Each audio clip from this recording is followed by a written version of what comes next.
The Hustleshare podcast is sponsored by OneCFO, the Philippines' leading fractional CFO services provider for startups, scale-ups, and SMEs.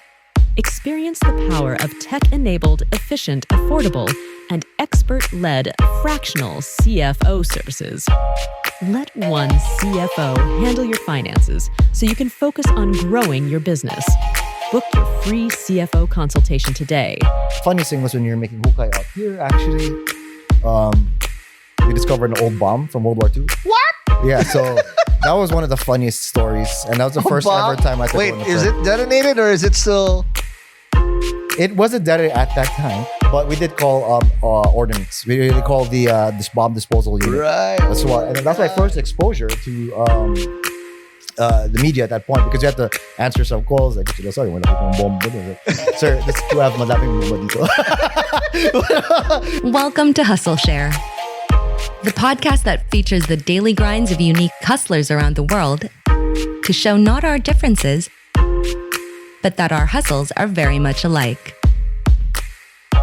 Now here's your host, Ronster Betyong. Welcome to the latest episode of the Hustleshare podcast. It is now 6 years since I've been yapping, and I don't recall why I keep yapping, but again, 6 years is a special time, 6 years of Hustleshare, and today, every time it's anniversary season, we always make it a point that it's a special guest that we do. And this is special because this, if you notice, this neighborhood that we're in, this is my hood. I'm a QC boy through and through. District 4, represent Mayor Joy Belmonte. What up? Okay.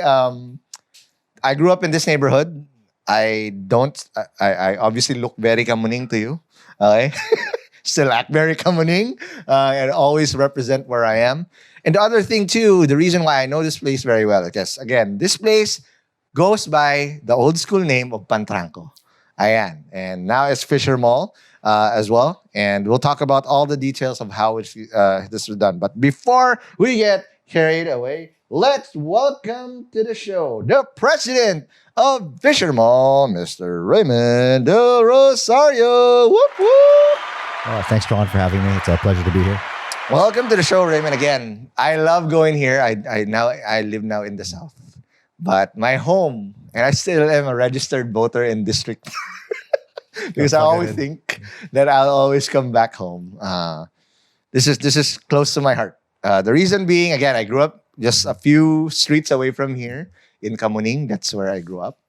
You can take me out of Kamuning, but Kamuning will always be part of me. That's a good one. I also studied in UST, high school and college. Wow. So, QAB, if you goes all the way to España, and this is always one of the routes that I take home to ride the Jeep that goes straight to my house, Project 23. There you go. So this is super close to my heart. And the first time I've been here I still remember this is pre-pandemic, mid-2010s, the era where this massive mall that came through. And I was like, wow, who built this? I wonder what the story is. And here we are now, come full circle to talk about it. But Raymond, I'm going to stop yapping because I need to ask you the $1 million question. Ray, what's your hustle? I work in the commercial leasing and the retail, as well as the entertainment side. But the fun entertainment side, which is the amusements and cinemas as well. Nice. Okay, and that's what I want to talk about. But before we get carried away, this has a lot of history. Because I remember coming through, I was curious when you guys were building this, like, what is this amazing mall? And then, wasn't there a billboard at the outside where there was fish? Right? And I remember the first time I went here, two things happened. I was with my mom, wait at King B. Forgot which second or third floor, big ass King B. And one of the things that I remember doing, I went to the grocery, the supermarket, and bought fish. Again, because I think, again, from what I remember, you come from a family of guys who technically are in the fishing industry. And we will be talking about that. But before I get carried away, I need you to lay back real quick. We're going to go intergalactic real quick. All right. Because we're going to have to ride the Hustleshare Time Machine.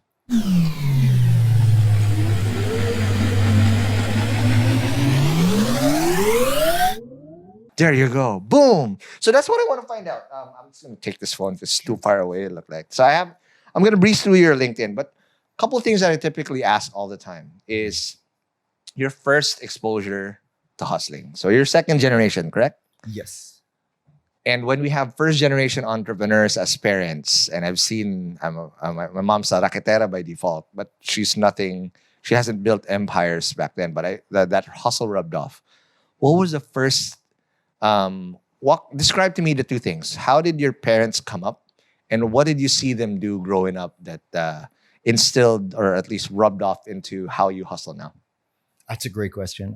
Wow, it's actually taking me back a while. So good thing I strapped on for this. Come to think about it, it's funny you mentioned this or taking a step back, going, time machine. Mm-hmm. I was actually doing a bit of reminiscing, actually, the previous night's keeping me up. But one of the first exposures to my dad, of course, he started off doing all kinds of things. One of the things I remember him telling me is that one of his first businesses right out of school was selling college drinks, out of UP. What? And before he started anything, he was a salesman. He would go door to door. Wow. So that innate drive was always in me and my older brother, my older brother Paul. We've always seen that watching him growing up. I remember there's actually a picture I'm going to try to look for, but age of 7, I tried to join my dad going out I tried to bring in my sort of mini copycat briefcase. Okay. Try to sit outside with him. And because watching him work, watching that, as you say, as a hustle was something that's ingrained in us as kids. Now, something it's best to lead by example. Mm-hmm. And for me, there is no better example than my father. Like we talk about schools like UP, I just call it University of Pop. I learned a lot from him, a lot of the practical things from my father. Yep. Because one thing that really stuck with me is that he said, he's always taught me that once you know the details of everything, like he's been exposed to sales from a young age and all these other positions, and no one can fool him in the company. Yeah. It's because that he walked through all the parts, all the roles. Wow. So with that level of detail, that level of attention and care, helped propel that business where he started off as from selling college drinks to operating his own fishing company and starting off with an old boat from World War II. World War II boat. Everyone would make fun of him. He was one of the only wooden boats left around the 1970s. Yeah. And that's how he started out. He started out with one guy. And God rest his soul, he passed away about a decade ago. He's been with them for over 40 years. Mm-hmm. And it just showed a testament on how he treats people. And that's how we learn from him. Because, we talk about capital, we talk about a lot of things. So one thing he's ingrained in me is how you treat people, even those that can do nothing for you, says everything about you. Yes. So that level of attention, the level of care for the people who work around you really stuck with this. So watching him as a kid, watching him even as I got older, it's funny because like I'm digressing, but look at from my son, he's asking me, why can't I watch this movie? Why can't I watch that movie? Well, I'm like, when you're 5 years old, did you understand the concept of WALL-E? When you were 8 years old, did you understand the concept? Let's say if like the zombie movies you watch like 28 days later, I understand it. But now I'm like, he's 10 years old and we're looking at stuff. I'm like, hey, do you understand the concept of what we're watching? It's like, yes. Would you have appreciated it 5 years ago? Not really. Yeah. So same thing in life. As I grow up, as I look at it, as I go, as I get older myself, I start really looking back at all these lessons he taught. And right after college, right after high school, that's where I first started. Because that's when he really, really made sure that you gotta get a job. You can't just go. You can't go mess around. Yeah. And one thing I've seen, again, second generation entrepreneurs also is whether it's a good thing or a bad thing, a lot of, especially the Chinoy upbringing, even, their off days were not for fun. They were forced to contribute or help out in the business. Were there instances that are like that? Because also while you were studying, again, big shout out to my IS boys, you were studying in IS, and a lot of the startup movers now who run the startup industry are IS, i.e. Franco Verona, Paulo Campos. These are my dudes, right? Awesome. And a lot more, Angelo Lee, right? These are all IS. So I want to understand that perspective of dynamic of, wow, what's in the water in IS, and that's what they're teaching you, plus the boots on the ground hustle that you were probably forced to do or exposed to very early on. Work me through that dynamic. Okay, that's pretty loaded. Mhm. But I'm gonna try to answer the first one, Okay. which is like, are there any off days? Like, oh Mhm. yeah, man, like tons. It took a while to get into that groove. First of all, like right after high school, we were just having fun. I was like, what, 18 at the time? I was like, oh really? I was like, I have to do this. Then it wasn't one of those things where it's like you automatically gravitate towards it. Mhm. Like sure, I want to do it. I learned. You thought from a young age the value of money, but like the concept of enjoying the whole thing was a foreign concept to me at that time. Yeah. And I look back and I'm like, what are you thinking? Youth is wasted on the young, right? But and there were a lot of off days. And right off the bat, after I graduated, I went to a school called UAP, University of Asia Pacific, for a couple of years. Pearl That's Drive. not in my LinkedIn. In Pearl Drive. There you Yeah, go. Pearl Drive, that one. It's good. The Dragons. That's what they call themselves. It is. Man, that's a great school, opposite day school. But even going to school then, and I was attending class. I was still working for my father full time. I was doing not full time, but technically I'd be balancing between the workload between classes and work for him. And with that, it taught me time management. It taught me a lot about maintaining and how to maintain my own savings. Make sure I don't go out and spend wildly, even though I have an income. Because when you get your first salad, you're like, Right. wow, okay, what do I get? What did I spend? Now, like, this is an allowance anymore. This is paid. This is salad. This is great. But that experience was awesome. But going back to your other question, what's in the water of IS? I guess in that school, it's a very multicultural school. Yeah. I actually was a professional news student for a long time. So I started off in IS, then grade 3 I was in Brent, then grade 4 and 5. Grade 4 I was out in the States, but then I was put back here, and then we didn't finish school in the States, grade 4. So I was pulled back here. Grade 4, I went to OB Montessori, grade 4 and 5. Okay. Then grade 6 and 7, I was moved to Brent. Then grade 8 to 12, I'm back at IS. So it's like a professional news student, So, yeah. But in regards to that, what I noticed with it, comparing to different schools and everything, is that it was a melting pot of different cultures. Right. And you'd have friends, you'd make really good friends now. And then after a while, like after a year, sometimes even after 6 months, they just disappear. They leave because their parents are, most of the parents there are usually from out of town or out of the foreigners. Yep. Aside from learning different cultures and learning that, learning how to make friends right away, value these connections, you sort of learn how to mix with people that are different from you. Different, not just, like a homogenous environment. No, it was very mixed. So we were exposed to that kind of level of thinking. People from Western-minded, people that were from the East as well, and like, it felt great. It was combining our culture with theirs. That's why that term "third culture kid" really came into play. So a lot of us were exposed to these things. A lot of us Western media, it's very driven for these entrepreneurial things. Correct. To question, to ask, to push. Like dito lang ba ako? Or those kind of things. Like really. I think that level, if you really take it away, I mean, the experience is different for everybody. Yeah. But that's the experience I got was learning how to deal with different cultures, learning to think quickly, adapt on my feet. And I think that really helped. And if you have that entrepreneurial mindset, if you have that hustle, as you say, from your parents, you kind of really, you learn to apply it. Yeah. Kind of mix it up and see where it takes you. I think that's probably what's in the water, I guess. That's amazing. And again, the proof is in the pudding. Every single time you end up at the top, and that's not an accident, because it starts with being adaptable at the early age and having a global perspective. Now, next stop of where you got in, you went to the Midwest, cold ass Midwest. I don't know, well, West Coast pala. Sorry, still cold, Bay Area. Oh, and LA, most of SoCal. I was out right, SoCal pala. My bad. What is wrong with my SoCal, Santa Monica, and also Pepperdine? Walk me through college here, because one thing that I'm really, really impressed with Pinoys that go overseas. Typically, there's two paths that I see. If you get an opportunity to get a green card, I've seen pure Pinoys, and they go there, brain drain happens. They're still Pinoy, but they don't ever want to come back. And then there's the sea turtles that Paolo Campos always like to say that, okay, I'm Filipino, I'm going to get international experience, but I'm going to come back to make a difference. What did you learn during college and the first few jobs that you did at the States that exposed you to a different mindset that you brought back home when it's time to go back home? Again, you're asking really great questions, and that's taking me back again through memory lane.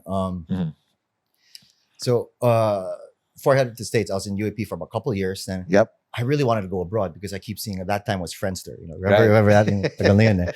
But it was Friendster. So Okay, we're all millennials, millennial na tayo. So I'm like, man, like I was looking at all these posts. I kind of want to go abroad. I really want to study, but it was too expensive at the time. Yeah. And my father, as supportive he was, he's like, I think it's best we stay here. I was like, I saved a little bit of money, and I was like, you know what, I'm gonna apply. So like the best school I could apply at that time because for some reasons I did take the SAT. I was that because I was going to study locally. So I was actually at a party at the time. I should have been taking it. But that's another story for another day. But so I managed to get accepted into Santa Monica College at that time. And I couldn't get it to a 4-year because I need to complete my credits first. Near the pier. I've been to Santa Monica a couple of years ago. It's not bad. It's really beautiful. awesome. It's great. Yeah. Especially like the 2000s, that time period was awesome. Yeah. And Santa Monica College was, I thought, IS was a mixing pot, a melting pot. Santa Monica was something else. Yep. And I had the privilege of going to community college. I felt that was awesome. Because eventually I managed to save a little bit, get there. My dad's like, oh, you know what? Okay, cool. I see you're really hard-headed about this. All right, fine. We'll support you and everything. So, next thing you know, I'm booking a flight. I'm headed there. And that's when I start my journey, about 2006. When I got there. So August, I remember attending the international school orientation. I was like, whoa, this is awesome. And then the funniest question happens there. And they're like, what about the gangs around here? One of the students asked that. I was like, wait, I didn't see this on the brochure. But speaking of that, like it's not a typical 4-year school now. So if you've seen the show Community or something like that on Netflix, I had classmates that were 80 years old, man. I had classmates that were 60. I had classmates that were, some of them was their first in their whole family that was going to school. Yeah. And I had classmates that were from the upper echelons that kind of messed up. I had classmates that were kicked out of other universities. And this is their last chance. And people like me, international kids too, just, they want to get the university, but this is a cheaper option because back then it was like, what, $3,000 a semester versus $40,000. Correct. So it was a lot of savings. And I was still getting the best kind of education I would get from, let's say, USC or UCLA. They're still the same professors, right? Correct. But that's where it all started for me. That's where the love of the game really kicked in. Got it. Because I wanted to go out too. I wanted to visit my friends who were in Vegas. I wanted to do other things. Yeah. But at the same time, I couldn't, ask, hey, can you send me some money? Like, no, that would totally defeat the purpose if I was there. Yeah, correct. So I had to look for ways. My first job, I got out of the bat. Before I could get anything, was you had to get a social security number. So the best thing I could do was start off as an accounting tutor. I was an accounting tutor for 3 months. So I was taking accounting 1 at that time. Okay. And then actually accounting 2, I think. And then that's when I got my I applied to the school. I was like, hey, I want to tutor other kids in accounting. Wow. So that's when I got my first social security card. And then it's when it set everything up now. Okay. And so I was like, okay, I'm getting more legitimate. This is great. This is fun. But I'm still earning minimum wage. So that's where it kicked in. I was all throughout then, through Santa Monica, all the way through my journey to Pepperdine. Okay. When I transferred, I'd always find ways to try to earn. So I'm skipping a few steps here, but at that time we used Craigslist. So I would, which is still valid now, by the way. Still valid. I haven't checked. It's been a while. It's been a hot minute. But it still works. Man, I might skip ahead, but I picked up so many odd jobs because the thing is, opportunity is always there if you look hard enough, no matter what. So I'd put ads in around my building. Hey, I'd assemble your furniture for you for I'd mark it up from $7 to $15 an hour, man. I'll pick it up from IKEA. I'll assemble at your place. Let me know if it's already there. You want to do it? Get a U-Haul and I'll do it. But most of them actually were in-house. So thankfully I didn't have to drive because I'd be, liable for the furniture if something did happen. Right. But I was able to assemble furniture. That was another little side gig of mine. And then unbeknownst to my father, when I transferred to Pepperdine, I put a little bit of money aside. Because from accounting and a little bit of hustles, I was able to afford my first super bike at that time, which is an old 2001 Honda 600 CBR F1. I still remember it, man. I still remember riding through the canyons, ripping it. It was awesome. But from that, what I also did was I put other ads for a courier. So before Uber was a thing, I was like, I'd deliver random packages. I did a couple times. I was like, that sounds like GTA. A little bit, man. Because it was GTA 4 or 3 at that time. The one in San Andreas. And I was watching the Transporter at that time too. I was like, okay, you know what, man? I got a bike. I'll just strap on the back, whatever could fit there, in the back. Right. I'll wing it. My dad didn't know. No one knew. My family didn't know. I didn't even dare tell my aunts or my cousins there. Wow. My God, I would have So now you know what he did. That was one of the other jobs I did. But other job I did also when I transferred to prep, which is great, was being an office coordinator. It was I think office assistant for the Office of Special Programs. And I had a lot of fun in that job. It was great. Well, what happens, because like in Pepperdine it's a university in Malibu, so it's overlooking the Pacific Ocean. Yep. Man, I hope they were okay after those fires. Oh yeah, they're thankfully everyone there is okay. The school, the campus itself is great. They have the fire department. They have fire structures. Yeah. They have the Department of Public Safety, the DPS out there. They really do a good job protecting the students. Yeah. So those that couldn't evacuate, they made sure to shelter in place. Yeah. We experienced some fires when I was there too, and they're on point. Yeah. Like those guys, I gotta hand it to them. They're on point. Yeah. But going back to that office special programs, I learned a lot from there. So they would transform the school into a hotel during the summer because at all the dorms. Okay. So our job wasn't just one thing. It was we'd have to not only check in the guests, we'd also make sure they're all fed. We work with Sodexo. That's another thing also. So thankfully shout out Pluxy. They're called Pluxy now. We have in our supermarket as well, and also that was my first experience working with Sodexo. But we'd also making sure everyone's fed. We'd work the back kitchen. We'd bring check guests in. I'd be bringing suitcases back and forth with my teammates to their rooms all the way. It was a hike. That's like, there was a running joke. Anyone who goes to Pepperdine will be the fittest they'd ever been in their entire lives because it's walking up a mountain and down. We'd be carrying all their stuff. And thankfully, I had my bike back then, so I could bring, for example, they lost their key, they got locked out. I'd just take my bike instead of walking, get a little cheat code, go through there, make sure they check in the rooms properly. Then we'd also not only make sure they check in the rooms, we'd have to assemble, for example, their care packages. One soap, one small towel, one medium towel, one large towel, and then wrapped in a little plastic bag. And inside, make sure the soap is inside the plastic. Make sure the hospital corners are on the bed. We'd have to set everybody's bed for about 200-300 rooms a day. So it was great. We'd have shifts. We'd have 7 to 4 or the 1 to 10. I'd make sure not to annoy my supervisor, so I wouldn't get this, the 1 to 10 and the 7 to 4 the next day. I got that a couple times, but that was great, And then I also hustled a bit. I don't know if it's just. I graduated anyway, so they can't really rescind my degree. So, I'd approach some of the clients. They're like, they'd be like, hey, I used to be a student here, and thanks for checking me in my room, because sometimes they would tip or not. Man, but the tips really go a long way. But yes, I'd ask them, hey, here's my number. If you're the one receiving, the tips go a long way. Long way. It's annoying when you're the one tipping all the time. So it was one of those places where they would probably out of every 10 guests, one would tip. And man, the Thai guests, I love them because they would tip a lot. It was great. It was $10 per whatever nice. Trip. I was like, okay, these guys are awesome. But it's like 1 out of 10. I'd ask them, hey, you know what? If you need anything, just give me a call. I'll bring it right back. You want something in the grocery? It's really far, man. I don't think you'd want to drive out, especially at night, because they're like mountain lions, they're deer crossing around. I was like, take care of it. But man, like getting to that point, getting to apply to Pepperdine, getting to that, like transferring to Santa Monica College, and I remember at that point, my roommate was kind of crazy. So he did something when I was out in Vegas. So when I came back, our landlord threw us out.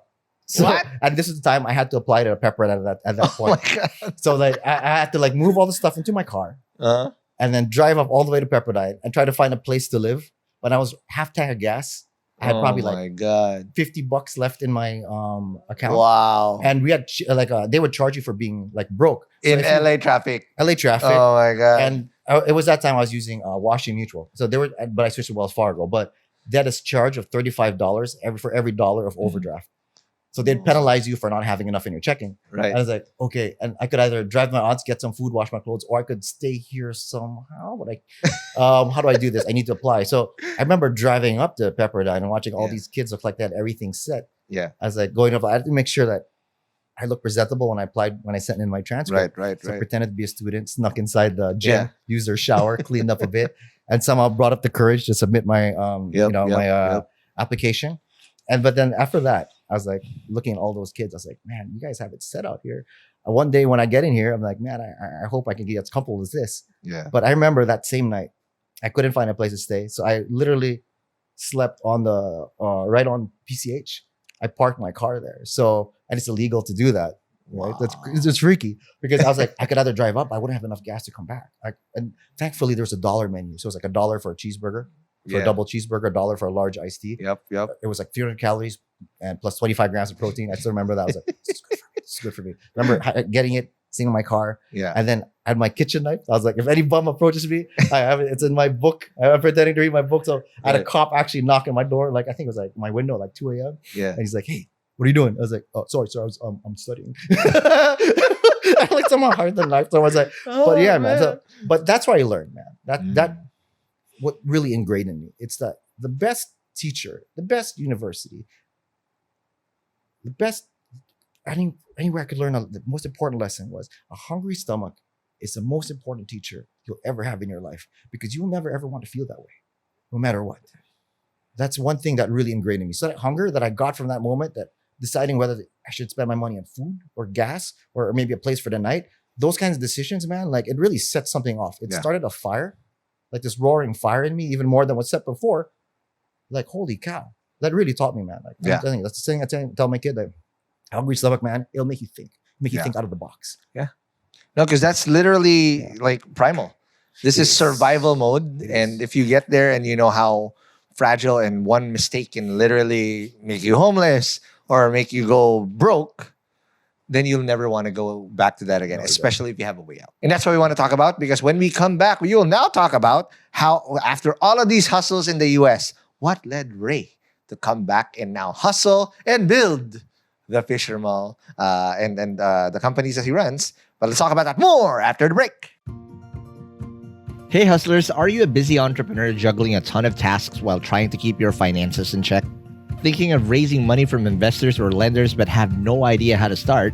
Well, you are not alone. Managing business finances is tough. But don't worry, I got something for you. Introducing OneCFO, the leading fractional CFO service and technology provider for SMEs, startups, and scale-ups in the Philippines. Whether you need help with financial management, fundraising strategy, or scaling up operations, their team of top-tier CFOs and their game-changing CFO tech platform have got you covered. And they're legit because I've heard about them from a lot of YC startups actually that got founded in the Philippines, because they've helped a ton of VC-backed startups, scale-ups, and some of the best SMEs in the country reach new heights. OneCFO is your strategic financial partner, providing the insights, guidance, and the tools you need to make smarter decisions and drive growth. Plus, they offer personalized support tailored to what your business needs, no matter the size. And what's the best part? It won't break the bank. OneCFO services are affordable and accessible to businesses of all sizes. So if you're ready to level up your business and finances, what are you waiting for? Schedule a free CFO consultation with OneCFO. Visit onecfoph.co today. That's onecfoph.co today to get your free CFO consultation. And we're back in the break. We are still with Ray Del Rosario. Told us the amazing hustle and the literal hunger that he and the lesson that he learned on from that point on. But since then, you said that you had that fire. So walk me through. After Pepperdine, what was the direction? Did you stay in the States first, do a couple hustles? And I want to basically understand what led you to go back and join the family business now. Actually, it's more of an emotional thing rather than a career decision too. Okay. Because, Pinoys are pretty emotional as we go. That's part of who we are as a culture. And that's as a people, our DNA. Right? We love, we live, we eat. That's our thing. It's a part of who we are. And back then, actually, I was in Pepperdine.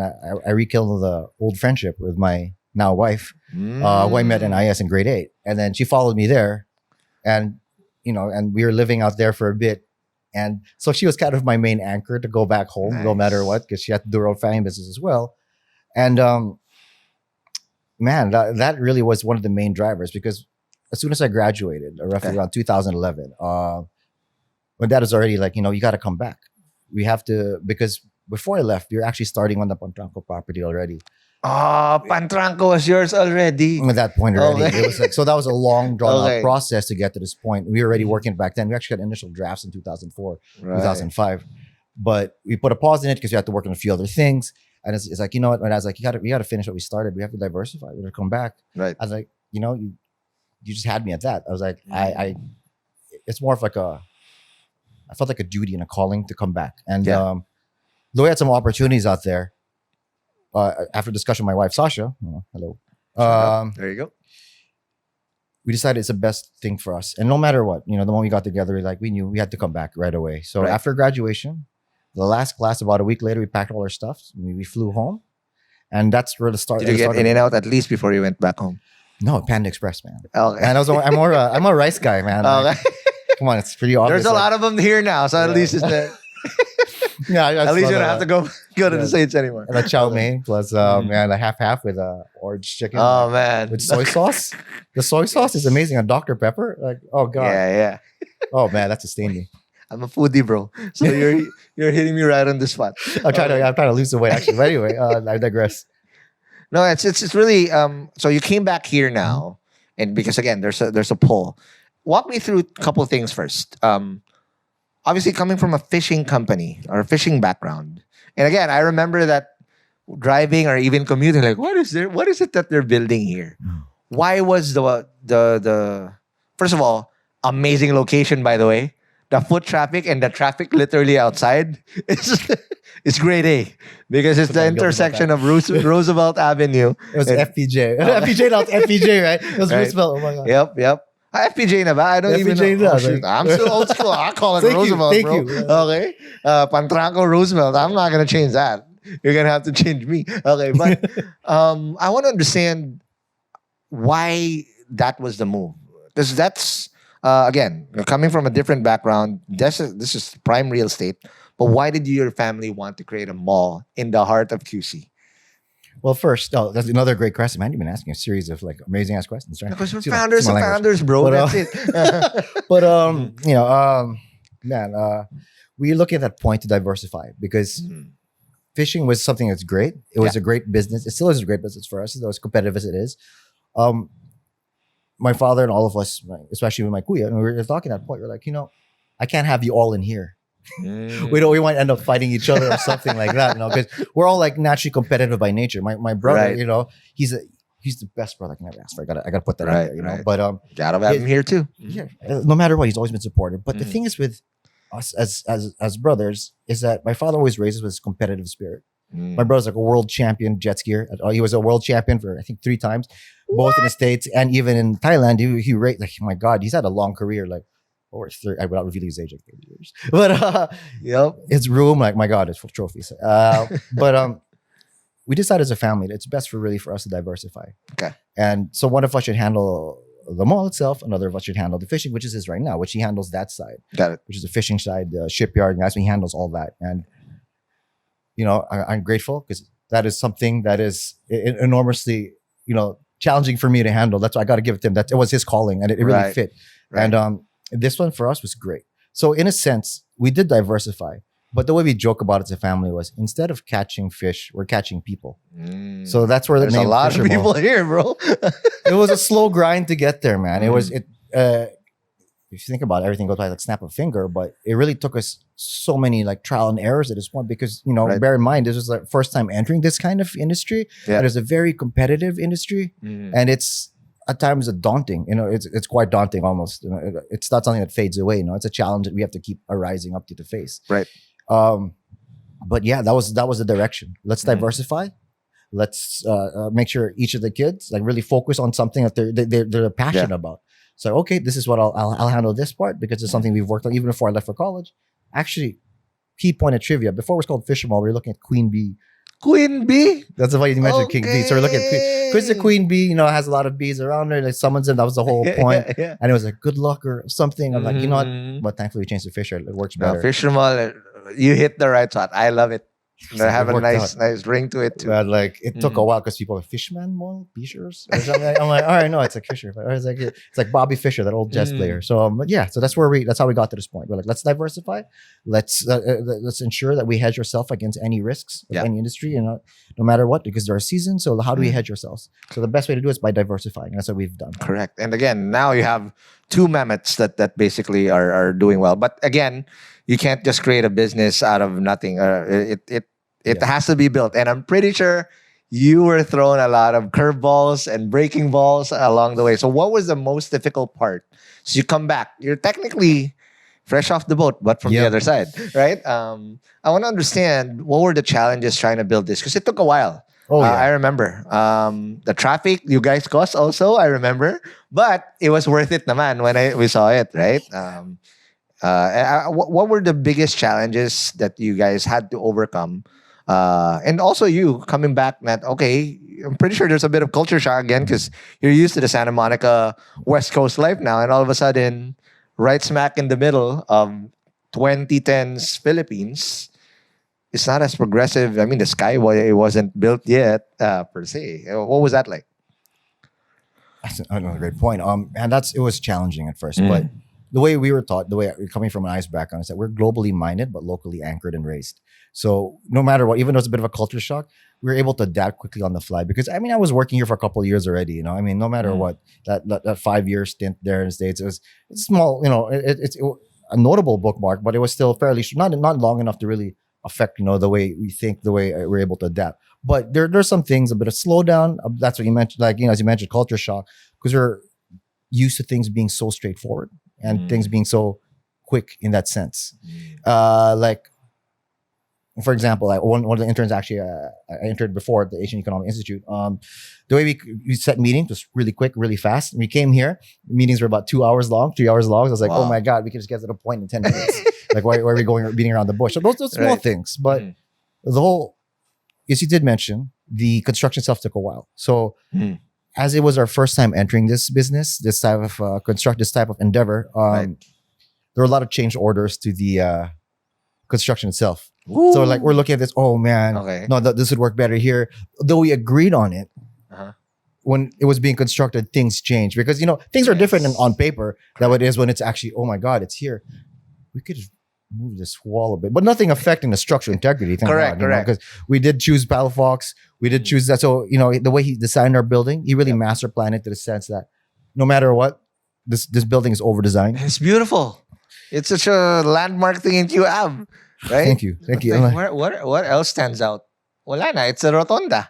It's nothing. I mean, yeah, there's Santo Domingo, but it's a nice work of art. So it's a Palafox. It's a Palafox. Okay. We have to hand it to him. Plus the design with the fishnet on the side, that's become our trademark look. Thanks to him. It's. I gotta give it to him. That guy is on a constant hustle himself. Like up to now, he's like 80 years old, and he's still moving at like he's like 20. But one of the other challenges we did face, construction wise. Funny stories or like getting random calls because my brother, me and my kuya is handling this stuff. So like we get calls at 3 a.m. Oh man, there's something happened with the pillars. I'm like, we have to show up like we're groggy, wake up, like have to go here. It's like, okay, this is what we can do. We can fix this. We coordinate with the engineers, coordinate with the foreman. Like, okay, how do we do this? How is this gonna affect our schedule? Yeah. And then the funniest thing was when you're making hukai out here, actually, they discovered an old bomb from World War II. What? Yeah, so that was one of the funniest stories, and that was the first ever time I had to go in the is it detonated or is it still? It wasn't detonated at that time, but we did call ordnance. We call the this bomb disposal unit. Right. That's why, and that's my first exposure to the media at that point because you had to answer some calls like, Mr. Del Rosario, wala kitang bomba. I was like, sir, this you have malabing bomba dito. But yeah, that was thankfully they're able to remove it and it was solved, quickly. But those situations that really kind of get you to think out about. This is one of those things that, that's on a playbook. Like, hey, this is one of those, cookie cutter kind of things, experiences, right? But man, we learned about the history. This place used to be a depot back in the day, apparently. So, but good thing we know the soil is adobe here, so it's a strong soil. So that's why during earthquakes, we noticed that even floods, this is a safe place. We did a 100-year study. But those are, the basic stuff. But aside from that, good thing you extracted the bomb. Oh yeah. If not, we built a mall on top of a bomb. No, we couldn't, man. That was something. I was like, we gotta get rid of this. Like, I was like, what do we do? I was like, what do you mean? What do you do? We call the cops. We call the police. They're gonna remove it. These guys are experts. What do you think? Like, I remember like getting everybody out. We were there looking at it. Okay, like this is it. That's it. All right, step back. Bomb? It was I think it was like those ammo shells. What? So like because it was the mortar. Remember the Battle of Manila back in the day? So they used those heavy mortars. So those kinds of things. No, it wasn't like a tiny little unexploded like ammunition box. Right. It was a freaking mortar But it shell. was a dud and it didn't detonate. Thankfully, it did. I don't think it was.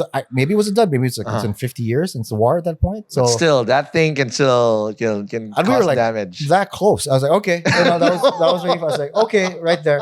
Like, wow, we're really in the thick. Well, of now it. you know there was a bomb in Fisher Mall. There was that one Before it was Fisher Mall. before. In Pantranco, there was a bomb the whole time. Those were Okay. right? Oh my gosh.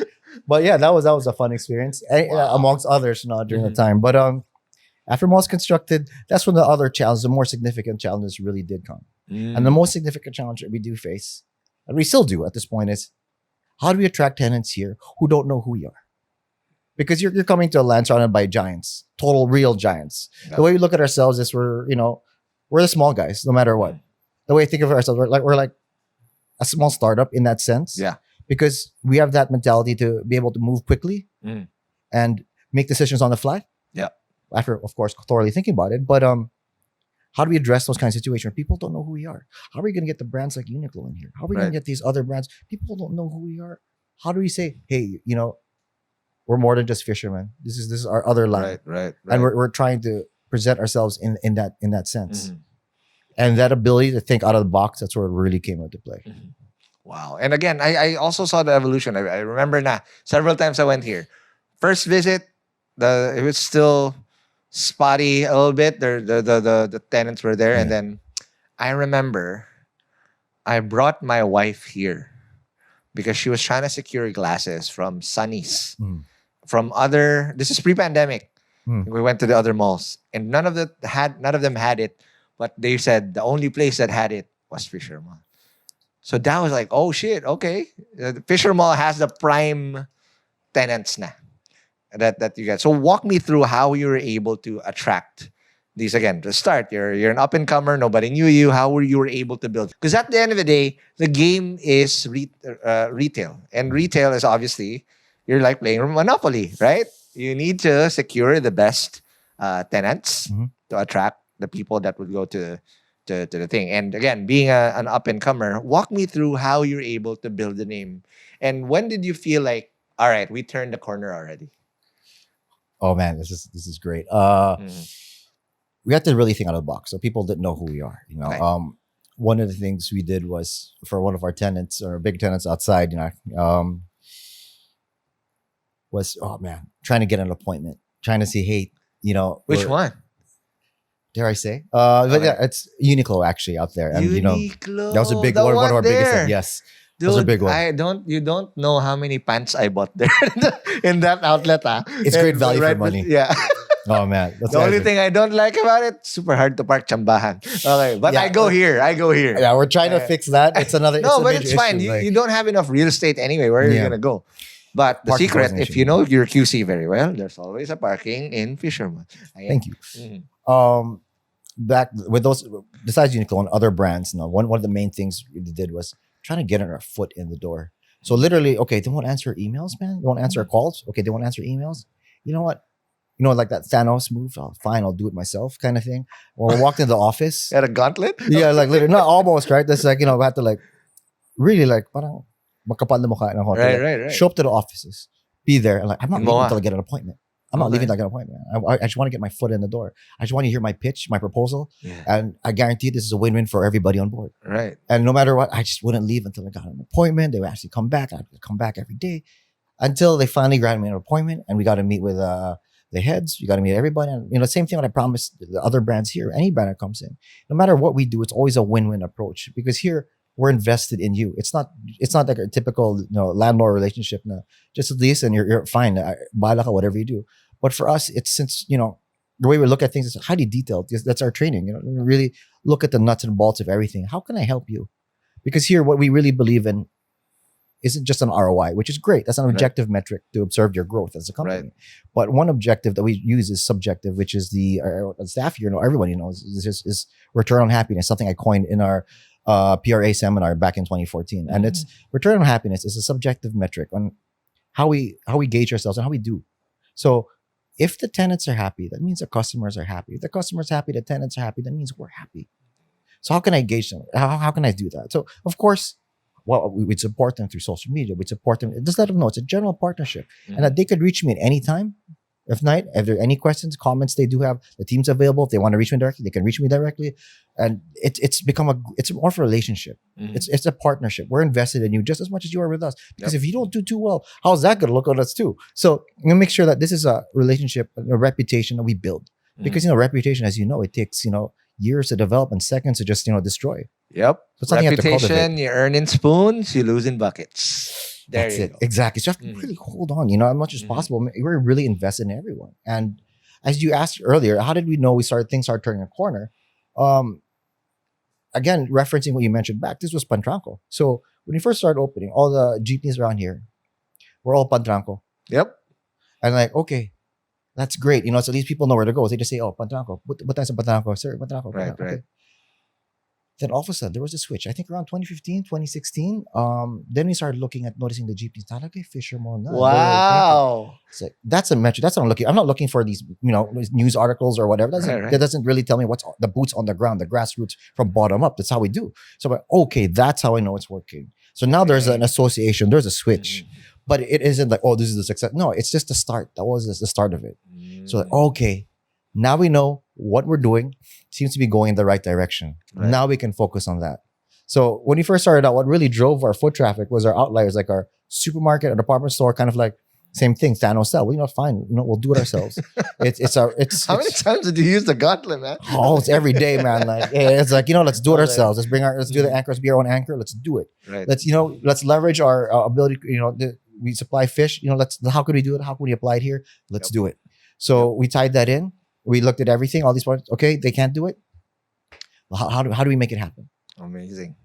So And, the drive. the tenacity that a lot of people, if you don't have the founder mentality, there's even a term for that. It's called founder mode.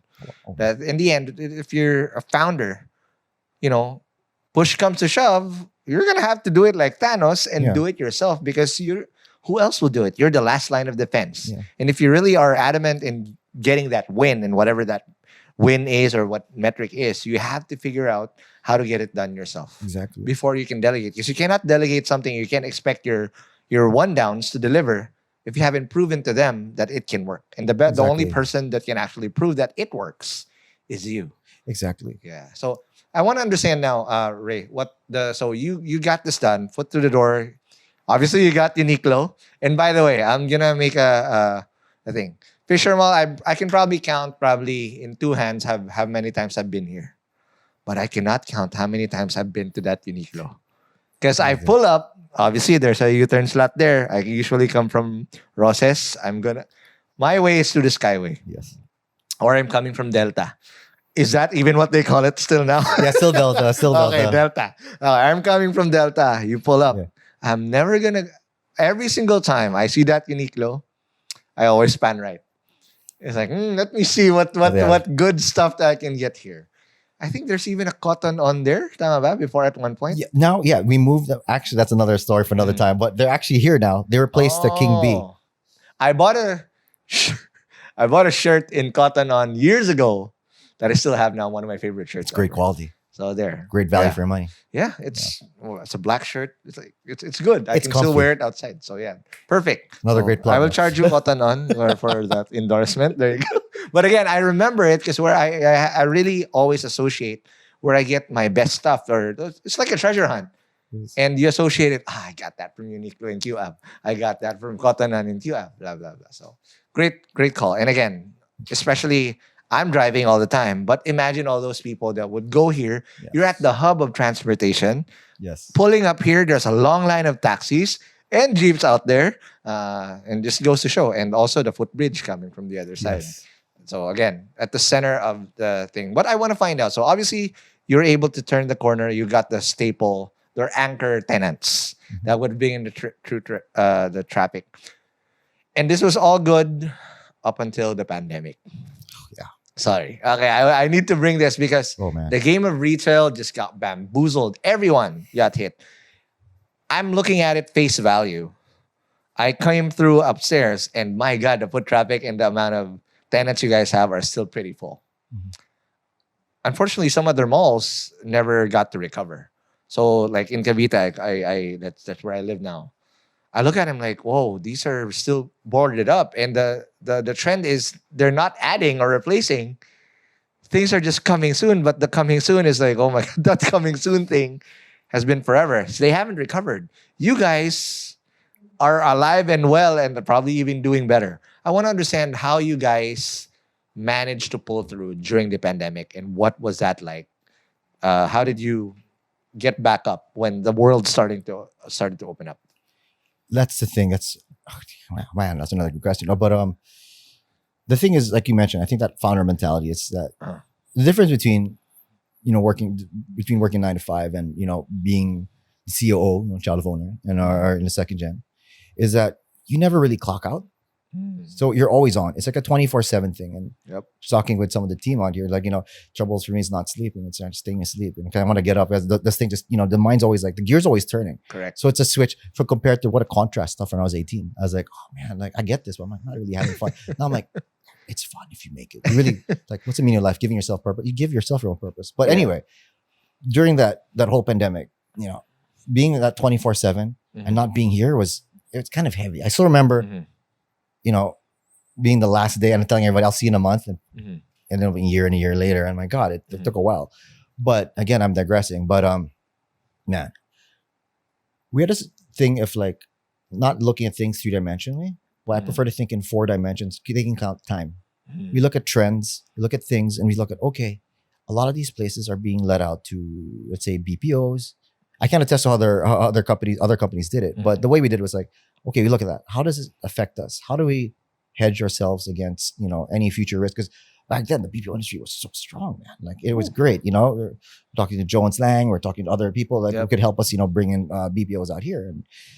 But we're like looking at it. I was like, what would be the best option? What would be a better thing than having them? What if there was something in the future that would shake up the industry? I don't know, but it was a weird, dare I say, like a gut feel on it. I was like, all right, you know what? We can convert to let's talk to government agencies instead, because those are not hedged upon. Those are not over leveraged. Right. Those aren't businesses that may be affected by seasons. No matter what, you need to go. Yeah, the BR will always collect taxes on time, on the dot, in sickness and in health, more favorable. With or without LOA. With or without LOA, no matter what, they're more faithful to their call and their duty than most marriages are actually. But by having them here, I was able to have a captured market and bring in the foot traffic as well, coordinating with different other government agencies. So instead of look at other BPOs, we'd deal with government agencies, and in a sense that provided us a buffer, and it helped us out. It was more for them. What we provided them was safety, a security, an on-call service. If anything goes wrong, their pipes blow up or the AHU, something goes wrong, we're there to help no matter what, and any time of day. Like if we get calls at 1 a.m., something happens, okay, we'll do it. We'll fix it. So it's always this commitment. It's a 24/7 commitment. That helps. The experience also the customer coming to a mall. Yes. And you guys have really good AC. That's one thing I never feel me sweating. It's all full blast. That ability to come in and you're the comfort, and of course the upsell of the retail experience that you get through, that was helping. Okay, now it makes a lot of sense. And I would imagine the National ID program also happened. It helped during the pandemic. It did, right? it did. So all these applications came through. It is. We partnered up with a lot of LGUs for vaccinations for that. But one of the key drivers we did, like I want to bring actually 2 points I want to go back to. One is that you found really cold. One of the nicknames you actually had back in 2014, 2015 was Freezer Mall. So I would intentionally crank up, up to the behest of our chairman, I would crank up the aircon as much as cold as possible. Why? When you're in the cinema, when you're in the mall, there are 2 types of complaints you're going to get when it comes to the environment. You can't control the shopping experience, or sometimes other things. You can't control that. What you can control is the customer experience. So I have 2 types of complaints when it comes to environment. Okay. One, sobrang init. So look at the face, right? And then Jabar. right? Init dito. And another one is sobrang lamig. So the 2 types, right? The 2 different facial, the micro expressions really come into play. When people complain that it's cold, it's a different kind of complaint. It's set up on feeling. Like, my God, even if you look out here, their kids during Christmas who are dressing like they're in Japan, like it's in Tokyo, like triple layers and everything. But like that's the kind of thing we want here. We say it's cold, but really, you get at home, if you can have the aircon on 24/7, you will have it on 24/7. So that's one of the things. Intentional pala. We made it as cold as possible so you feel comfortable. Yeah. So we over-design also our AC units, our HUs and all that to make sure we can handle that. So no matter what, as close it gets, as hot as it gets outside, it's going to be always cooler in here. Like we use low E glass to minimize the amount of heat that comes with that sun. That C4 side. Yep. But as you said earlier, going back to the point, what else did we do to really make sure our tenants were comfortable? Like I want to bring it back because, like I said, it's a partnership, right? So I'm invested into how everybody does here. I actually take it very personally. So how people do and how there's only so much we can do, but as much as we can, much of the variables I can control. It. I can't control how long the pandemic is going to last. I can't control how many mutations the virus has. Right. I can't control how their sales are going to do. But what are the other things that we control? Because a lot of the frustration that we feel as people in general are complaints and anger about things we can't control. You complain about the traffic. You can't control traffic. I can't be Professor X or Magneto and lift his car and go ahead, Right. But what I can't control is I can leave the house earlier. Those are things I could do. I could wake up earlier, do my things earlier, and leave the house earlier, make an appointment on time. Correct. So how does that translate to this? Like I said, hunger is the greatest teacher. And empathy is something else that was really taught to us. I don't want these people to go hungry, man. I don't want them to lose out on their jobs. So, okay, what do I do? If I raise their rent, if I keep the rent as it is during the dead of the season, sure, we'll get additional income. Yep. But then what's going to happen then when 4 or 5 months or 6 months down the road? They won't have anything to support that income. Correct. So we took a hit. We had the longest, I think, discount for about even 3 years after pandemic. That was the last tenant that gave. We let them off on a discount. It was about 3 years after. So it's because we understood that even though, let's say, the pandemic was theoretically over in 2021 at the end of 2021, you still need to recover first. you need years to recover from that because all you have to do is look through history, man. Like, what's the closest thing to this? Was the Spanish flu back in the 1920s? Yeah. How did industries back then recover? They even had people protesting mask mandates back in the 20s. But again, I'm digressing. But history is cyclical. So people's behaviors are cyclical. So how do we apply to this? How did we do that? We looked at that.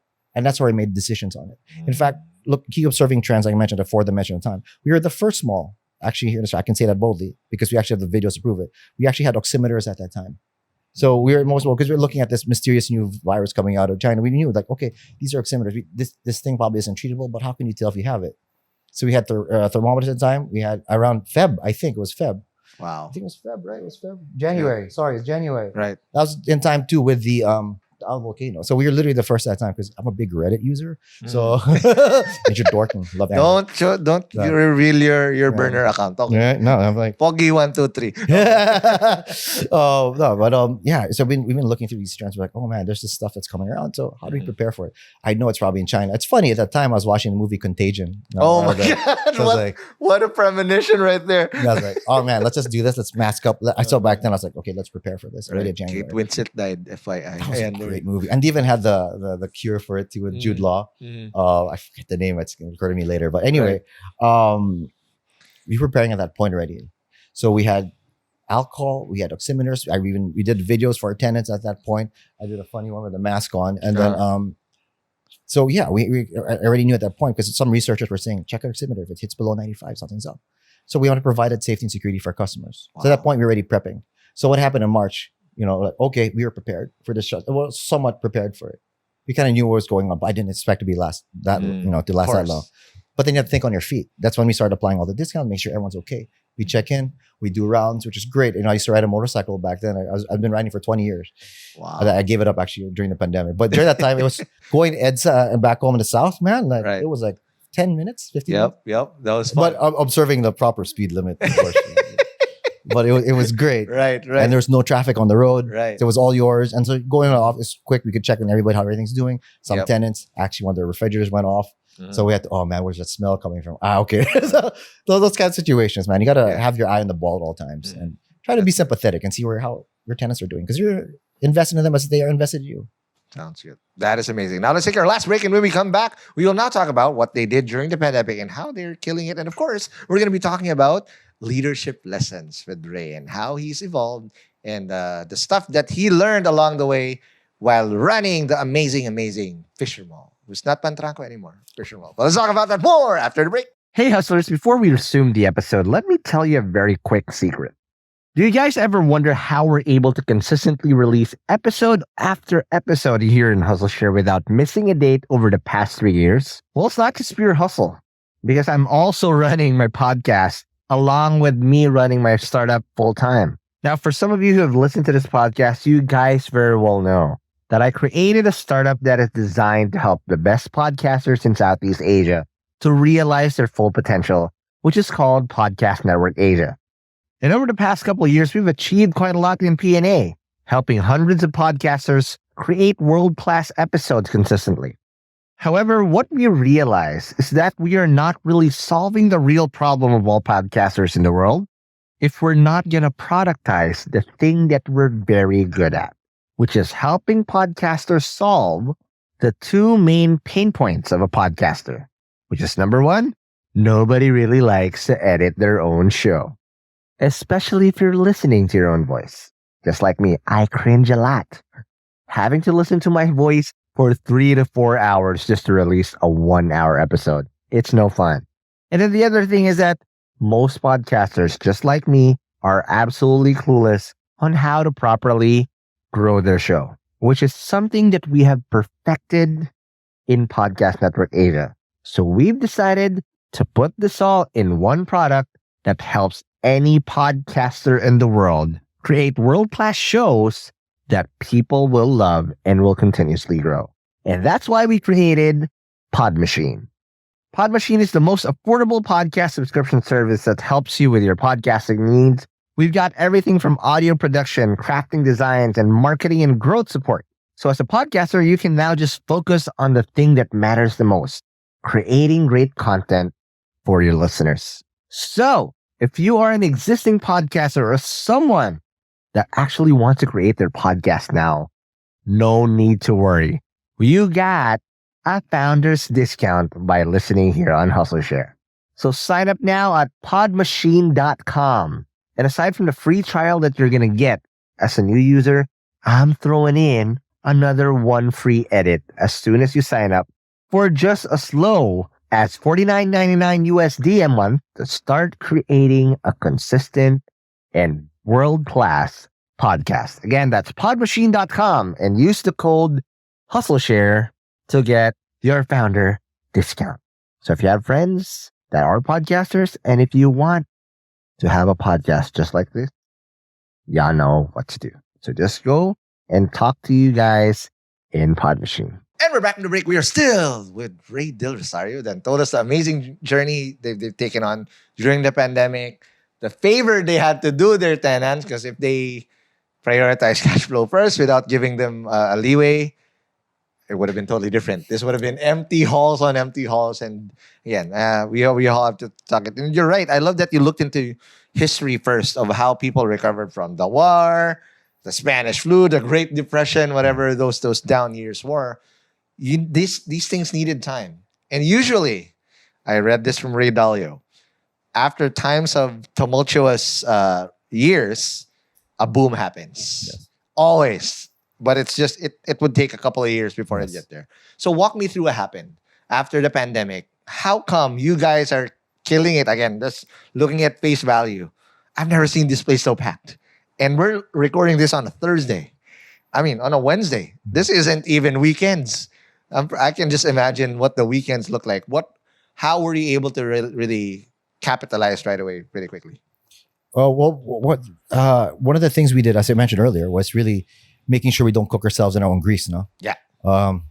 It's escaping me, the Tagalog version of that. I remember that. But that's the one thing we really focused on, was making sure that, because we knew, like you said, apply these discounts so that right when everything gets better, these guys can jump right back on their feet, hit the ground running as soon as possible. Yep. And thankfully, theoretically, now it seemed plausible. And now in practice, it did work. We were able to hedge against any sort of differences in footfall, foot traffic, by placing our key tenants, key players, key foot traffic drivers, those are things. But one thing I didn't expect, which is a great challenge for us, is the cinema itself. Because, like I said earlier, one of the houses is, what do you run as? Also, besides commercial leasing, I want to bring it back to the cinema. Right. Entertainment. We did take a hit because pre-pandemic, we were one of the top performers in the country when it came to like Marvel movies. Wow. We were up there. Like we had to do 24/7 screens for Infinity War, Endgame. It was crazy. The team was on it. Even for the Pacquiao, I was helping man the lines out there and getting yelled at when the whole Mayweather thing, which is a great experience too. Yeah. But man, how how do we recover from that? Up to now, it's still the cinemas itself experiencing a dearth of cinema viewers. This is probably because of the whole streaming thing. And pre-pandemic, you'd have to wait 6 months before you see anything. Now it's just a the month. window now is shorter. So short. So why would you spend the extra money, right?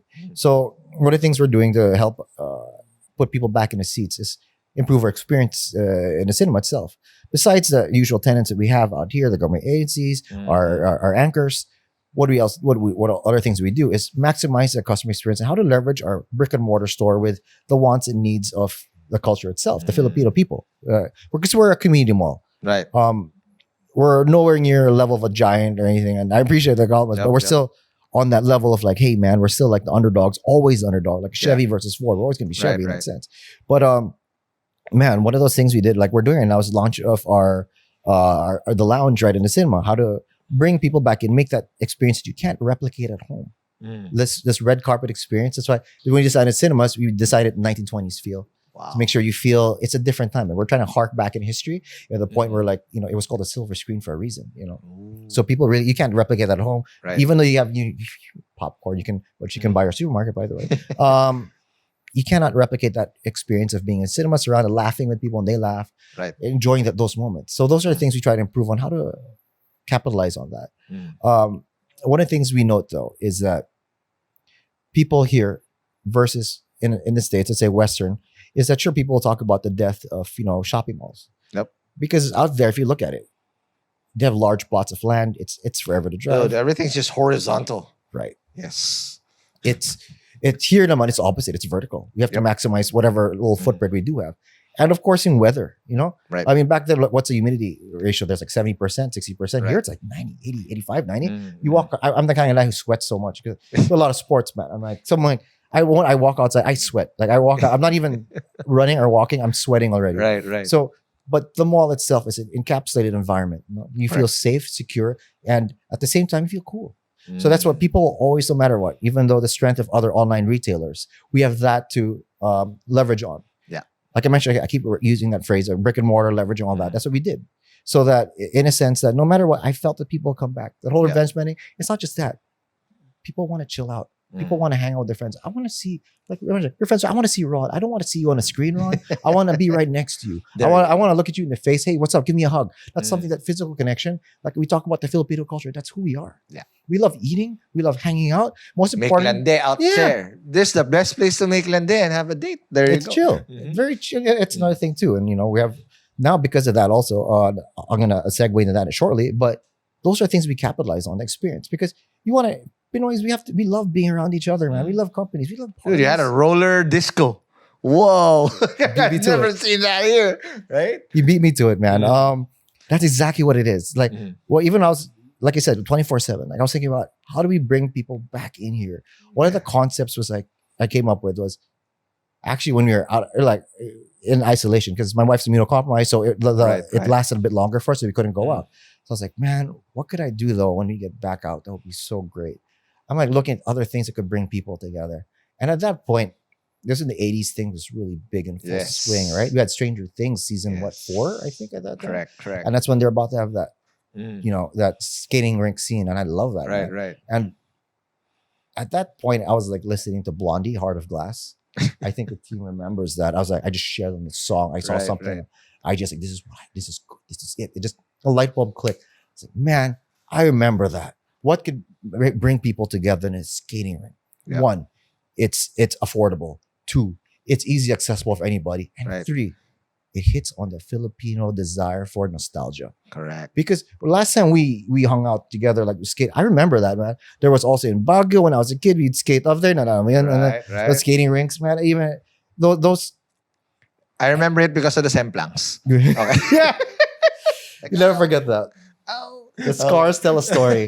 But that's, I was like, how could we bring that? And that's what we did. You know what? Within, like you said, we were startups, we moved quickly, like what I was saying earlier. So it took us about 3-4 months from inception to conception, technically. Yeah. What we did was we launched it right away, minimal cost. And at the same time, we were keeping the customer in mind at all times. Yeah. And it was a gamble. I was like, I think I'm never 100% sure, but it's 90, 95. Dare I Right. say 98? But it's going to work, man. I just had that gut feel again that just came Yeah. out of nowhere. I was like, this is going to work. This is going to work. This is going to work. And boom, when he launched, I didn't realize it would be that much of a hit. Like, Wow, So- that's amazing. because compared to, let's say, other sports that involve skates, this one, I'm not exactly the fittest guy in the Yeah, world. you can man. be a novice and you can still have fun. I still have fun. Like, Mm. I'm not anymore in my 20s, but I could get on skate. I have people that are seniors out there that are skating, man. Like, Whoa, okay, I- wait lang. yeah, like 70s, they're doing spins, Mm. but they were doing it with a huge smile on their face. Yeah. And they were reminiscing back because they were in their heads. Mm. Man, we're never the age that we think the official paper says we are. I Correct. will always forever be that 18, 20-year-old that Mhm. always stay foolish, that kind of quote, Right. stay Mm. foolish, stay hungry. That's always gonna be who we are. Yeah. And it that's brought right. them back. Mhm. So that helped. That combined with everything, it was a little formula. It's Mhm. not one set thing, but a myriad of different variables that we had to put into place to ensure that safety, security, and foot traffic come into play, and everyone's happy. That's amazing. All right. Now, after this, again, you didn't stop. So I want to understand. Now, there's now this another branch, Yes. Fisher Mall Malabon. But Yes. what are the things that you learned in doing Fisher Mall here in QAB Yes. that you guys do, that you applied that allowed you to not have to go through the same stuff? Obviously, it's a different location, different thing. There's going to be different nuances and variables there. Yes. But what are the things that you learned from putting up QAB that allowed you to do Malabon easier that you applied? I wouldn't dare say it was easier, but we were able to hit the ground running as opposed you're able to hit it on third, fourth gear. Because we're millennials, so like we know how to drive manual. We didn't start Right, off, right. first gear like we did here. Yeah, At the same time, we weren't cruising on fourth or fifth. We started second, third. correct. But what we were able to do was we were able to like look at our other brands, what would work, what did work. Mm. Because people had to also, the other challenge we had was framing it like, huy, hindi probinsyang Malabon. It's still in, NCR. It's still in the heart of Metro Manila. Correct.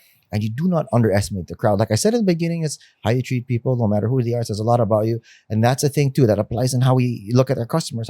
You can't judge a book by its cover, And that's one of the things that surprised even our tenants that were there. That these people that were coming in slippers and shorts, these guys have tons of cash they're willing to spend. Right. Provided you give them the right product. No matter where you are, the right place, you could give them, everyone will always ask for a prime location. But even if it's at the corner of the mall itself, even if it's not primary right now, for Right. example, Buddies, we put them in one corner because that's the only space, because everyone wants a ground floor. Yeah. But they took that corner. They took that risk. Yeah. But they knew their product. They knew what they had. They knew the value it presented. They knew what it generated. My God, it's one of the top, if not the top performer in that floor.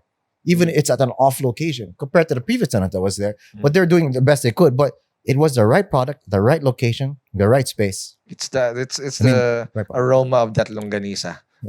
Yeah, the Lukban Longanisa, man. Oh, yes.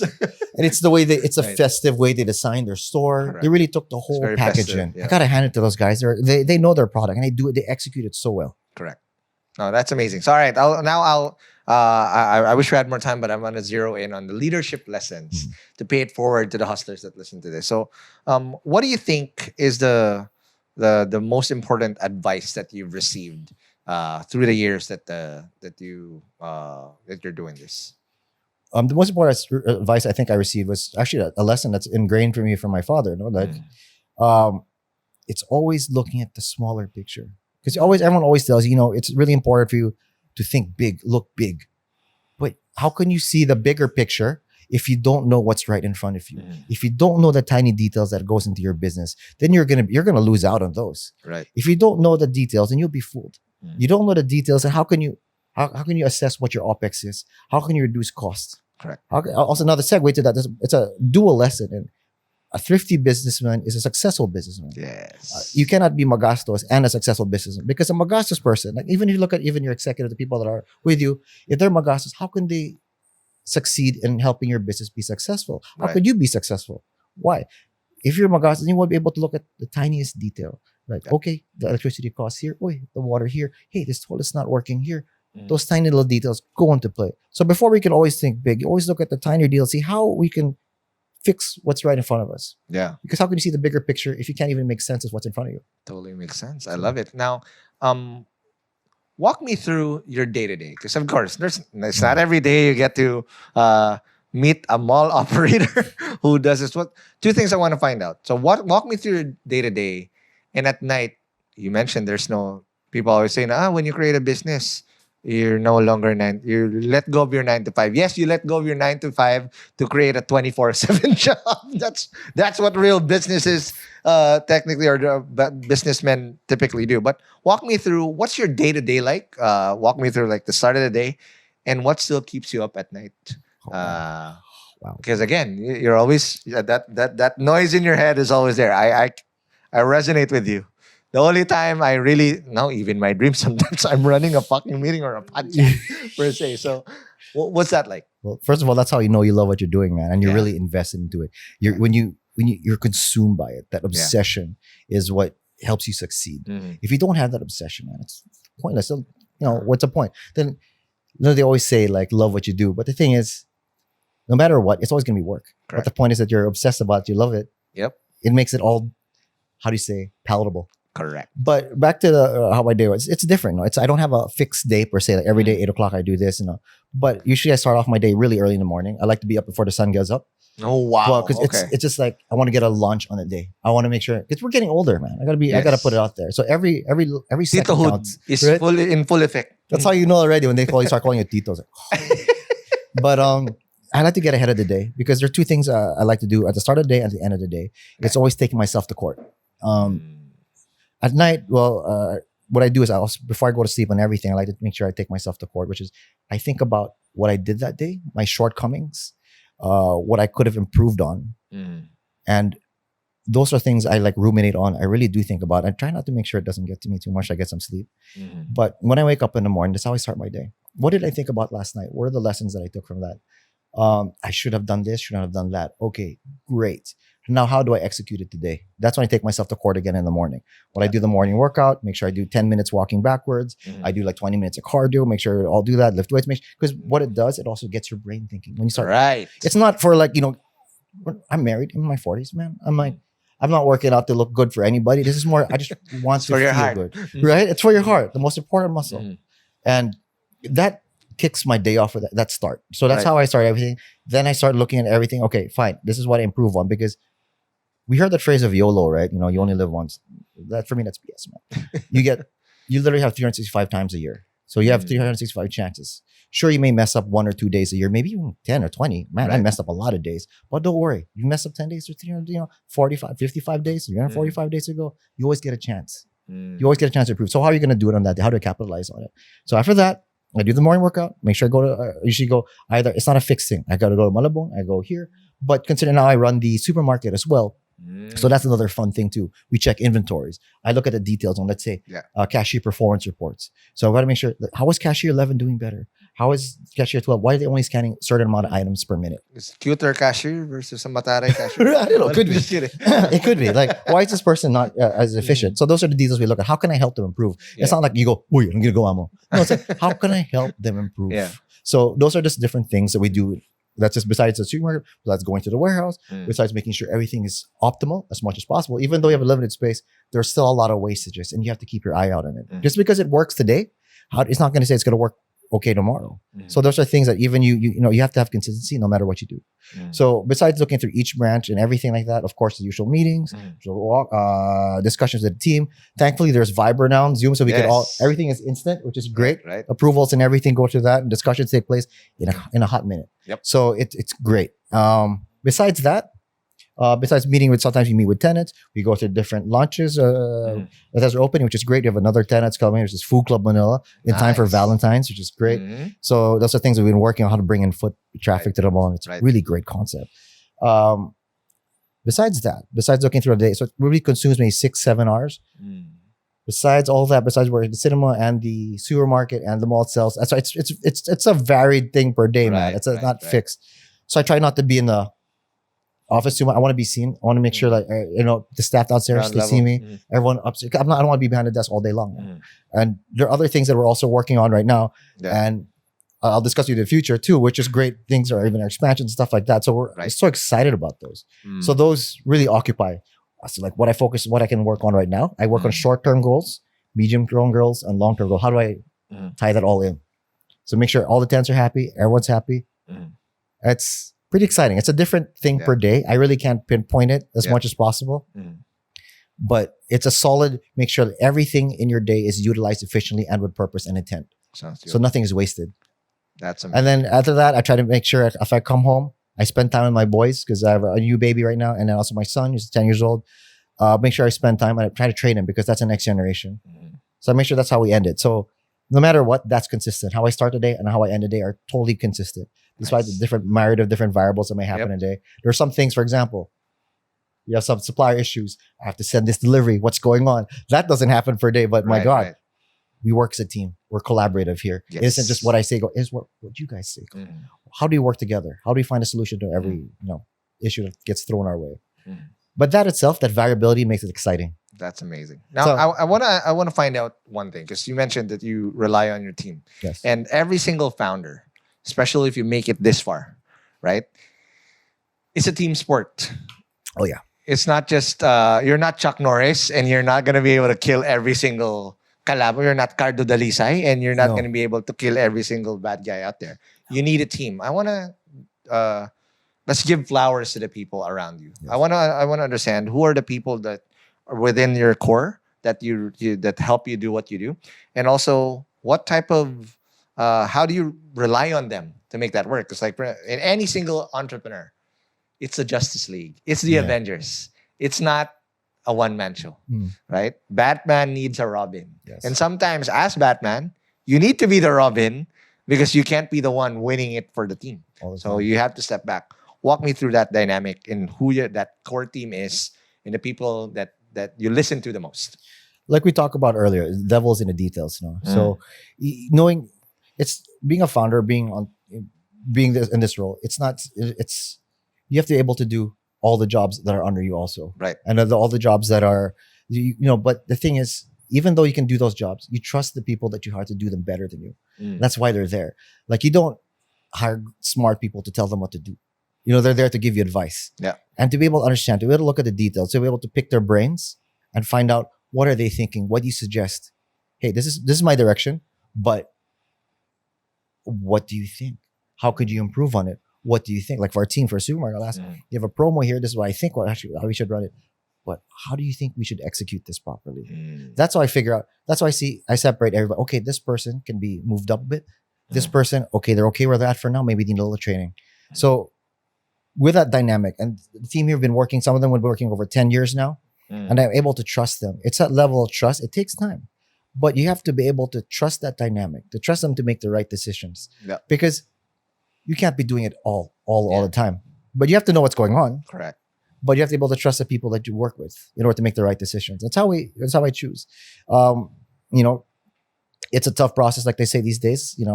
It's very competitive now in this work environment, right? Yes. So there's a lot of things you can be, plus work from home and all those things. The best talents are always not available, right? Because you have to push them.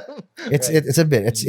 But at the same time, it's not. It's more of egalitarian in the sense here. There's a little bit of philosophy. It's like they're team members. Rather, they're not just employees. They're team members. They're part of the team. Because that's the way we see things here. I don't see just their staff. I see their families behind them too. Yes. So when I ask you your thoughts, when I ask you things, I'm asking, how would you take yourself into this? How would you make that decision? How would you make that call? And there's some calls that even they make that I don't even realize. Like, holy cow, that was a good one, man. Wow. Even that was way better than I could have done. Like another philosophy we teach is praise in private. I mean, praise in public and, criticize in private. So I was like, hey, I think that could work. You do those things, you talk to them. What's such a good idea? But in public, like, okay, this is great. So those, you develop that sense of trust, the sense of camaraderie. You don't put people against each other at the same time. It's not a competition out here. We're all working together. Yep. I don't like to use the term family because it's often abused and misused a lot. No, a family is like, no matter what, you're always saying, no, man. Families tolerate bullshit. Yeah. This is work, man. There's nothing personal. But we're a team here, and you have to contribute. That's exactly what it is. Everyone has to contribute to the greater good. Yep. And that's how I view things. And the people around me, the people I trust, our managers, even our department heads, our seniors, our rank and file. I want to make sure that they see me as well, and I'm able to have this dynamic. Yep. If a new guy downstairs working in display, he just got hired a few months ago. I know him. I know his name. I know his family. but I also know what he's able to provide and contribute. Correct. Because a change in displays, a change in things he's doing. Okay, this guy's doing good. That's how you're okay. I see you. I see you.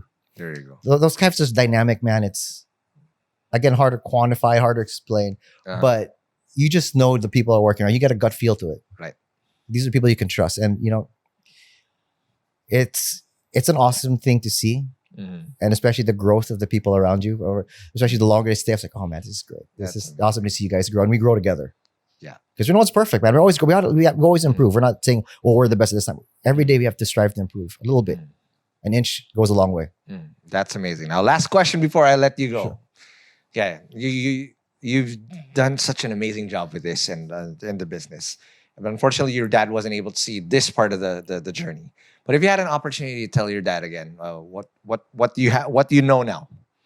What would be your message to your dad? I literally just spoke to him a few hours ago. Like literally, we're just talking about shooting a different ideas on, let's say our new tenant, how to promote them, how to promote ideas. I'm like, don't worry, we've done XXX, we've prepared it already. These are the things that we're doing. I'm trying not to say too much, but just letting you know. And I had this little brief talk because I kind of get a little bit emotional once in a while just to let him know, because I'm a dad now. I feel that way. Just everything you've taught me, I'm applying. And we're also improving. In the same way, all these things, it wasn't wasted. The chances and opportunities that you give it, because it's different. Being CEO is a different culture in a sense, because you have this approach to, sure, you're not self-made in the sense. You're just like, sure, it's like a position given. Dare I say, use the word Nepo baby, but there are different varying levels of being a Nepo baby. And no matter what, you still do have to prove your worth. Yep. At the same time. Exactly. And you have to earn your keep. At the same time, you don't want to waste the opportunities given. You want to capitalize on them. You want to push, like, hey, this amount of thing you sacrificed for years and you gave us this opportunity, this shot. You opened the door for us. Now it's us to go through the door. And not just that, when we sit at the table, we want to make sure people eat with us too. That's how I view the team. If I'm going to get a seat at the table, man, you guys, everyone's going to eat with me too. Yeah. That's a mentality. And that's why I tell them, thank you for teaching me this. Thank you for bringing these lessons and instilling this desire in me.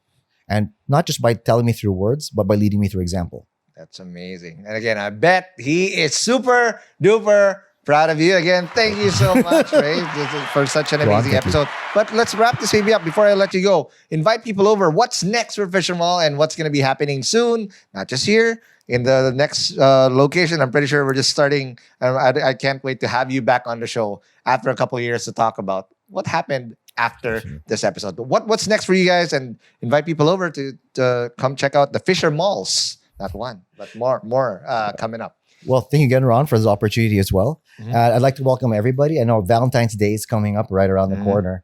And we do have specials right now for a roller disco. And once you get tired of skating around and walking around the mall, we'd like to invite you to the grand opening of Food Club Manila, which is 1,000 square meter buffet, I think at 888 per head. These guys are fantastic. It's a full, complete array of dishes from around the world. It's great value for your money. Opening this weekend, and the grand opening is in about a week from now. Welcome everybody to that. It's a fantastic place to be. And besides that, we're looking forward to renovating our cinemas as well, giving everybody a unique watching experience coming this summer. Just in Marvel is back soon. Yes, and Superman. Don't forget these. There you go. So we invite everybody to come check us out this for surprising new treats coming up this summer. So take care and thank you. All right. Thank you so much, Ray. But before I let you go, follow us whenever podcast app you're listening to, whether Spotify, Apple Podcasts, wherever you listen to podcasts. And if it did say some jargon, it's going to be the show notes on hustleshare.com. And if you also want to support Hustleshare and doing content like this, please subscribe at premium.hustleshare.com. Again, Ray, thank you very much. Thank you. All right. And I'll see you guys in the next episode. Peace.